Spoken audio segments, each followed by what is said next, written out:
ও মনির আব্বা, তোমার বিজলি গোছানো শেষ তাইলে? হ্যাঁ বলো তো, একটা তো আছে। মাকে কি আর কাজে হাত দেখাই? তা পানি ধরি তুমি দাঁড়ায় রয়েছো কেন? আমার মাথায় ঢালো।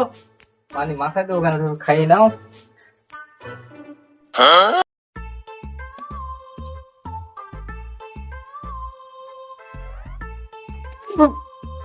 এ কি এ পানি গরম কেন? ঠান্ডা পানি আনা যায় না? আর ঠান্ডা পানি? পাড়ায় এমন কোনো ভাবি নেই যে তার বাড়ি ফ্রিজ নেই। আজ আমি 7-8 বছর ধরে বলছি আমার একটা ফ্রিজ লাগবে। কার কথা কিটা শুনে? তা গরম পানি খাও।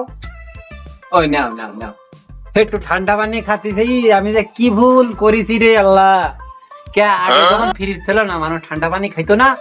আমাকে বাপ দাদারা ঠান্ডা পানি খায়নি।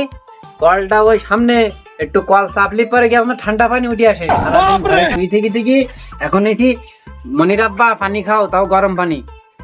তো কপাল ভালো যে আমি বলি তো রাখিছি। তোমার কপাল ভালো, আমি বলি তোমার সংসার করে যাচ্ছি, শুধু ওই দুটো বাইল বাচ্চার মুখে দিক তাকাই। নাহলে অন্য কেউ হলে তোমার মুখে ঝাঁটা দিয়ে চলে যেত। সে ও তোকে প্রত্যেকটা মেয়ে লোকের মুখে একই কথা আমি শুনছি। সে আমি তো আর বয়স তো আর কম হয়নি, 60-62 বছর বয়স হয়েছে। ওই একই কথা তোরা বলি যাচ্ছিস। ও আমি বলি সংসার করি যাচ্ছি।